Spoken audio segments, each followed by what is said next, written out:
നമസ്കാരം. കർണാടകയിലെ വിദ്യാഭ്യാസ സ്ഥാപനങ്ങളിൽ ഏറെ വിവാദങ്ങൾക്ക് വഴിവെച്ച ഹിജാബ് നിയന്ത്രണ നിയമം പിൻവലിച്ച് സംസ്ഥാന സർക്കാർ. 2022 BJP സർക്കാർ കൊണ്ടുവന്ന യൂണിഫോം നിയന്ത്രണ ഉത്തരവ് റദ്ദാക്കിക്കൊണ്ട് ഇന്ന് പുതിയ വിജ്ഞാപനം പുറത്തിറക്കി.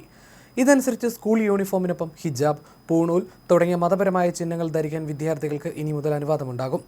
സർക്കാർ എയ്ഡഡ് സ്വകാര്യ സ്കൂളുകളിലും പ്രീ യൂണിവേഴ്സിറ്റി കോളേജുകളിലും നിശ്ചിത യൂണിഫോമിനൊപ്പം മതചിഹ്നങ്ങൾ ധരിക്കാൻ വിദ്യാർത്ഥികളെ അനുവദിച്ചുകൊണ്ടുള്ള മാർഗനിർദ്ദേശങ്ങളാണ് പുതുതായി പുറപ്പെടുവിച്ചിരിക്കുന്നത്.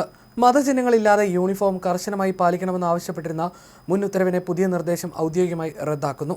ഹിജാബ് ധരിക്കുന്നതുമായി ബന്ധപ്പെട്ട് വലിയ രാഷ്ട്രീയ തർക്കങ്ങൾക്ക് വഴിവെച്ചതായിരുന്നു നേരത്തെ ഉണ്ടായിരുന്ന ആ ഉത്തരവ്. പുതിയ ഉത്തരവനുസരിച്ച് വിദ്യാഭ്യാസ സ്ഥാപനങ്ങൾ അതത് അധികൃതർ നിശ്ചയിച്ചിട്ടുള്ള യൂണിഫോം രീതി തുടർന്നും നടപ്പിലാക്കണം. തലപ്പാവ് അല്ലെങ്കിൽ പൂണൂൽ, ശിവധാര, രുദ്രാക്ഷമാലകൾ, ശിരോവസ്ത്രം അല്ലെങ്കിൽ ഹിജാബ് എന്നിവ ധരിക്കാൻ വിദ്യാർത്ഥികൾക്ക് അനുവാദമുണ്ട്. എന്നാൽ ഈ ചിഹ്നങ്ങൾ യൂണിഫോമിന് അനുയോജ്യമായിരിക്കണമെന്നും അച്ചടക്കം, സുരക്ഷ, വിദ്യാർത്ഥികളെ തിരിച്ചറിയൽ അല്ലെങ്കിൽ യൂണിഫോം നയത്തിൻ്റെ മൊത്തത്തിലുള്ള ലക്ഷ്യം എന്നിവയിൽ നിന്നും വിട്ടുവീഴ്ച വരുത്താൻ പാടില്ലെന്നും നിബന്ധനയുണ്ട്. അതേസമയം കാവിഷാൾ ധരിക്കുന്നതിന് അനുമതി നൽകിയിട്ടില്ല. കാവിഷാൾ മതപരമായ ആചാരത്തിൻ്റെ ഭാഗമല്ലെന്ന നിലപാടിലാണ് സർക്കാർ. ഇത്തരം ചിഹ്നങ്ങൾ ധരിക്കുന്നതിൻ്റെ പേരിൽ ഒരു വിദ്യാർത്ഥിക്കും ക്ലാസ് മുറികളിലോ പരീക്ഷാ ഹാളിലോ പ്രവേശനം നിഷേധിക്കരുതെന്ന് ഉത്തരവിൽ പ്രത്യേകം വ്യക്തമാക്കുന്നു. അതേസമയം ഇത്തരത്തിലുള്ള ചിഹ്നങ്ങൾ ധരിക്കാനോ നീക്കം ചെയ്യാനോ ഒരു വിദ്യാർത്ഥിയെ നിർബന്ധിക്കാൻ പാടുള്ളതല്ലെന്നും നിർദ്ദേശത്തിൽ പറയുന്നു. ദേശീയ സംസ്ഥാന തലങ്ങളിലുള്ള പരീക്ഷകൾക്കായി നിശ്ചയിച്ചിട്ടുള്ള ഡ്രസ് കോഡുകൾ ആ പ്രത്യേക പരീക്ഷാ സമയങ്ങളിൽ തുടർന്നും ബാധകമായിരിക്കും. വിവേചനരഹിതവും മതേതരവുമായ രീതിയിലായിരിക്കണം നയം നടപ്പിലാക്കേണ്ടതെന്നും ഉത്തരവിൽ പറയുന്നു. 12ാം നൂറ്റാണ്ടിലെ സാമൂഹ്യ പരിഷ്കർത്താവ് ബസവണ്ണയുടെ ഇവ നമ്മവ എന്ന എല്ലാവരെയും ഉൾക്കൊള്ളുന്ന ചിന്താഗതി വിദ്യാഭ്യാസ സ്ഥാപനങ്ങൾ പിന്തുടരണമെന്നും ഉത്തരവ് നിർദ്ദേശിക്കുന്നു. ഇത്തരം കാര്യങ്ങളുടെ പേരിൽ വിദ്യാർത്ഥികളെ ഉപദ്രവിക്കാനോ വിവേചനം കാണിക്കാനോ പാടില്ലെന്നും സ്ഥാപനത്തിലെ അച്ചടക്കം നിലനിർത്തുന്നതിനോടൊപ്പം തന്നെ ഒരു കുട്ടിക്കും വിദ്യാഭ്യാസം നിഷേധിക്കപ്പെടുന്നില്ലെന്ന് ഉറപ്പുവരുത്തണമെന്നും സ്കൂൾ കോളേജ് അധികൃതർക്ക് നിർദ്ദേശം നൽകിയിട്ടുണ്ട്. പുതിയ ഉത്തരവിന് വിരുദ്ധമായ നിലവിലുള്ള ഏതൊരു സർക്കുലറുകളും അല്ലെങ്കിൽ ചട്ടങ്ങളും അസാധുവായതായും കണക്കാക്കും. വിദ്യാഭ്യാസ സ്ഥാപനങ്ങളെ നിയന്ത്രിക്കാനും കൃത്യമായ ഭരണം, അച്ചടക്കം, പൊതുക്രമം എന്നിവയ്ക്കായി നിർദ്ദേശങ്ങൾ പുറപ്പെടുവിക്കാനും സർക്കാരിന് അധികാരം നൽകുന്ന 1983 കർണാടക വിദ്യാഭ്യാസ നിയമത്തിലെ സെക്ഷൻ 7(133)(2) എന്നിവ പ്രകാരമാണ് സർക്കാർ പുതിയ പരിഷ്കരണം ഏർപ്പെടുത്തിയത്.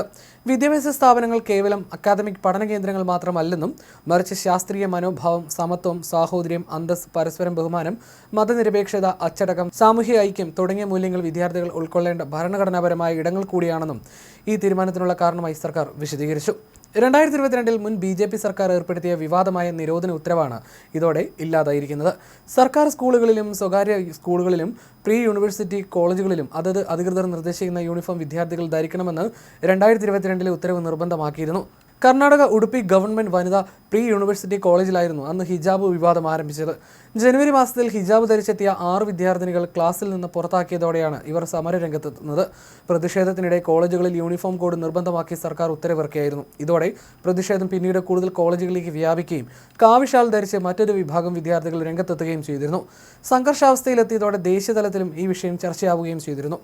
അതേസമയം ഈ വർഷം ഏപ്രിൽ 24 നടന്ന ഒരു പരീക്ഷയ്ക്കിടെ വിദ്യാർത്ഥിയുടെ പൂണൂൽ അഴിപ്പിച്ച സംഭവത്തെ തുടർന്നുണ്ടായ ചർച്ചകൾക്ക് ശേഷമാണ് പുതിയ തീരുമാനമെടുത്തതെന്ന് വിദ്യാഭ്യാസ മന്ത്രി മധു ബംഗാരപ്പ പറഞ്ഞു. കുട്ടികളുടെ ക്ഷേമം മുൻനിർത്തി വ്യക്തമായ ചട്ടങ്ങൾ രൂപീകരിക്കാൻ സർക്കാർ തീരുമാനിക്കുകയായിരുന്നുവെന്നും അദ്ദേഹം പറഞ്ഞു. BJP ഭരണകാലത്ത് വലിയ നിയമയുദ്ധങ്ങൾക്കും രാഷ്ട്രീയ പോരാട്ടങ്ങൾക്കും വഴിവെച്ച ഹിജാബ് വിഷയം ഈ പുതിയ തീരുമാനത്തോടെ വീണ്ടും രാഷ്ട്രീയ ചർച്ചകൾക്ക് കാരണമാകാനും സാധ്യതയുണ്ട്.